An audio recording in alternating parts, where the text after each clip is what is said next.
যুবকরা এখন বিয়ে বিয়ে করে, আমি যখন কিছু কথা বলি তখন বলে যে আমি নাকি বিবাহের জন্য নিরুৎসাহিত করি। না, তোমার 17 বছর বয়স না, তুমি 15 বছর বয়সে বিয়ে করে, তা আমার কি।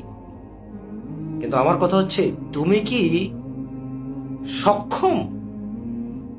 তোমরা হাদিসের এক অংশ পড়ো, অন্য অংশ পড়ো না। তোমাদের ফিলোসফার বক্তারাও তোমাদেরকে সতর্ক করে না। তুমি রাগ করো, আমি যখন কাউকে ইঙ্গিত করে কথা বলি, কিছু ইঙ্গিত করে কথা বলি, তুমি মনে করো আমি খুব রুড।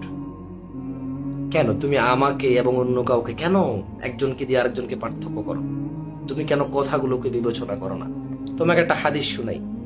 হ্যাঁ, ফিলোসফাররা, তোমাদের ইমোশনাল বক্তারা তোমাদেরকে অনেক কিছুই শোনায়, তোমরা গালাগালিও করো তাদের বক্তব্য শুনে, তাদের পক্ষ নিয়ে বড় বড় আলেম ওলামাদেরকে গালাগালি করো। আমি বলবো যে পৃথিবীর সবচেয়ে নিকৃষ্ট মানুষকে তো গালি দেওয়া জায়েজ নেই, জায়েজ আছে? নেই।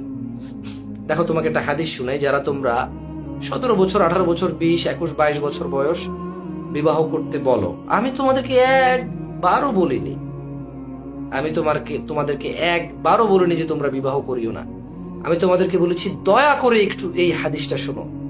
যুবক, সোশ্যাল মিডিয়া বিয়ে বিয়ে করে নোংরামো করা যুবক, তুমি বিবাহকে হাসি তামাশায় পরিণত করেছো।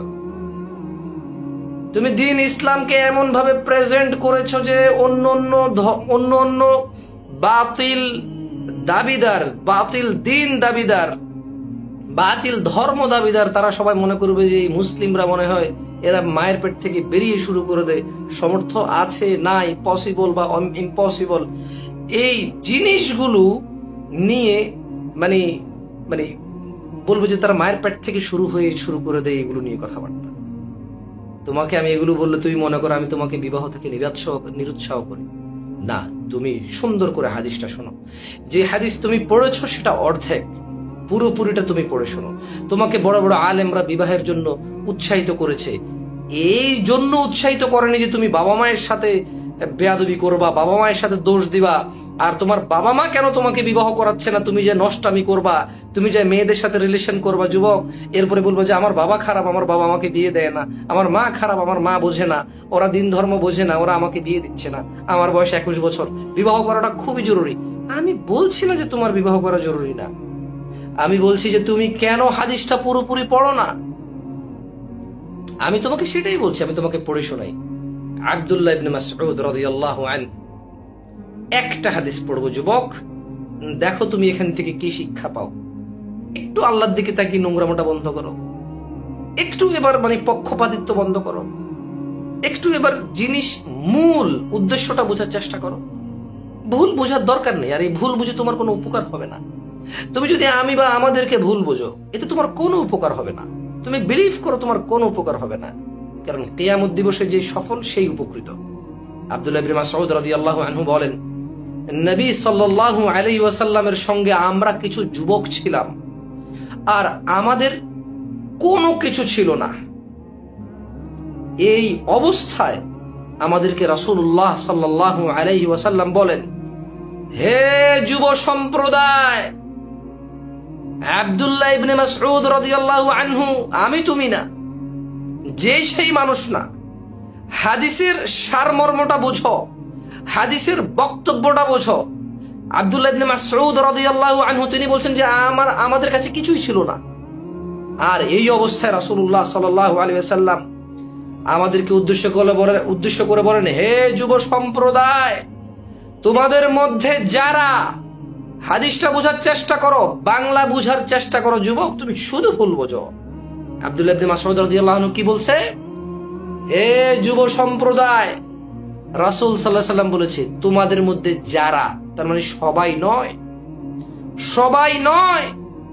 বাবা মায়ের উপরে লানত করা বন্ধ করো, বাবা মাকে অভিশাপ দেওয়া বন্ধ করো, নিজের দোষ অন্যের ঘাড়ে চাপানোর চেষ্টা বন্ধ করো, নিজের নোংরামুখে দ্বীনের উপরে আনা বন্ধ করো, কোন আলেম ওলামার সঠিক পরামর্শকে ভুল ভাবে নেওয়া বন্ধ করো, বন্ধ করো এবার ভুল বোঝাবুঝি। কেন তুমি একজনের ব্যাখ্যাকে ভুল ভাবে নিবা আর আরেকজন শুধরায় দেওয়াটাকে তুমি ভুল ভাবে নিবা? তোমাকে যিনি বলেছে বিবাহ করতে, তিনি তোমাকে বিবাহ করতে বলেছে যে কোনো মূল্যে নয়, হারাম পদ্ধতি অবলম্বন করে নয়, মারামারি কাটাকাটি করে নয়, গালাগালি করে নয়, বাবা মায়ের উপর লানত অভিশাপ করে নয়, তোমার পরিস্থিতি তোমার অনুকূলে নেই, তোমার পরিস্থিতি তোমার সঙ্গে নেই, তোমার কাছে কি সমাধান দেয়নি ইসলাম? ইসলাম প্রত্যেকটা জিনিসের সমাধান দিয়ে গেছে। তুমি হাদিসটা বোঝো। রাসূল সাল্লাল্লাহু আলাইহি ওয়াসাল্লাম বলেন, তোমাদের মধ্যে, এই তোমরা যারা আছো সবাই, এদের মধ্যে যারা, তার মানে স্পেসিফিক, যারা বিয়ে করার সামর্থ্য রাখে, আমি বিবাহের বিরুদ্ধে বলছি না, আমি বলছি তোমাদের নোংরামের বিরুদ্ধে। তোমরা ভুল বুঝিও না ভাই। কেন ভুল বুঝো? ওয়াল্লাহি কেন আমার কোন কথার কোন টার্মস, কোন কন্ডিশন, কথার কোন টার্মসটা তোমাদেরকে ভুল বোঝায়? কোন টার্মসটাই মনে হয় তোমরা যে আমি বিবাহের বিরুদ্ধে বলছি, বা অন্যান্য আলেমরা বিবাহের বিরুদ্ধে বলছে? যারা তোমাকে বলে একটু লজ্জিত হও, একটু হায়া শরম করো, এত বেপরোয়া হয় না। তিনি সাল্লাল্লাহু আলাইহি সাল্লাম বললেন, তোমাদের মধ্যে যারা বিবাহের সামর্থ্য রাখে তারা যেন বিয়ে করে নেয়।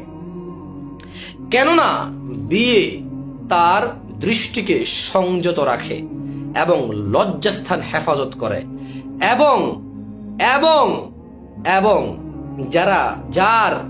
যার বিয়ে করার সামর্থ্য নেই, তাহলে সে কি করবে? মারামারি করবে, বাপের উপর লানত করবে, স্কুল মাদ্রাসা ছেড়ে দিবে, প্রেম প্রীতি করে দিন কাটাবে, জানা ব্যভিচার করবে, আর বলবে বাপের দোষ, আমার বাপ বিয়ে করে না তাই আমি জানা করি, আমার বাপ বিয়ে করে না তাই আমি প্রেম করি, আমার বাপ বিয়ে করে না তাই আমি গাঁজা খাই, আমার বাপ বিয়ে করে না তাই আমি মদ খাই, আমার বাপ বিয়ে করে না তাই আমি 3টা সিম চালাই, আমার বাপ বিয়ে করে না তাই তো আমি প্রেম করতেছি, হারাম রিলেশন করতেছি, বিয়েটা করালে তো আমি হারাম রিলেশন করতে হতো না, হালাল হয়ে যেত। এগুলা করবে? যারা বিয়ে করার সমর্থ নেই তারা এগুলো করবে? হ্যাঁ, বাপ মায়ের দোষ, সমাজের দোষ, পরিস্থিতির দোষ, দোষ আছে এগুলোর। কিন্তু এই দোষ দিয়ে কি বাঁচা যায়? এই দোষ দিয়ে কি পাপ মুক্ত হওয়া যায়? এই দোষ দিয়ে কি আমাল নামা পরিষ্কার রাখা যায়? এই দোষ দিয়ে কি জান্নাত পাওয়া যায়? এই দোষ দিয়ে কি জাহান্নাম থেকে মুক্তি পাওয়া যায়?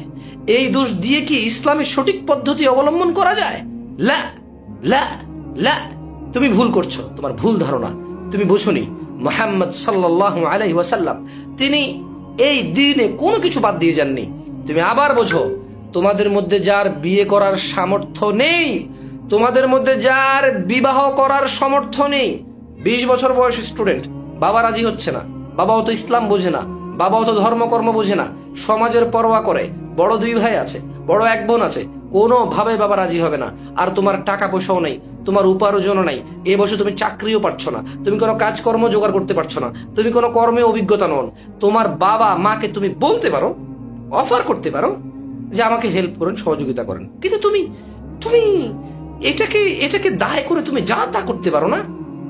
তাই রাসূল সাল্লাল্লাহু আলাইহি সাল্লাম বললেন, তোমাদের মধ্যে যাদের সামর্থ্য নেই তারা যেন সওম, রোজা রাখে, তারা যেন রোজা রাখে। প্রেম করতে বলেনি, বাবা মায়ের সাথে ঝগড়া করতে বলেনি, বাপ মাকে অভিশপ্ত করতে বলেনি, অন্যের দোষ দিতে বলেনি, সমাজের দোষ দিতে বলেনি, ফিতনার দোষ দিতে বলেনি, কিয়ামতের আলামতের দোষ দিতে বলেনি, হুজুরদের ব্যাখ্যা অপব্যাখ্যা করতে বলেনি। কে বিবাহ করতে বলেছে আর কে বিবাহ করতে বলে নাই তার দোষ দেয়নি। কে বিবাহর দিনে দিনে নিরুৎসাহী হচ্ছে, বিবাহ করাতে কে কে নিরুৎসাহী হচ্ছে, এগুলো বলতে বলেনি। বলেছে রোজা রাখো।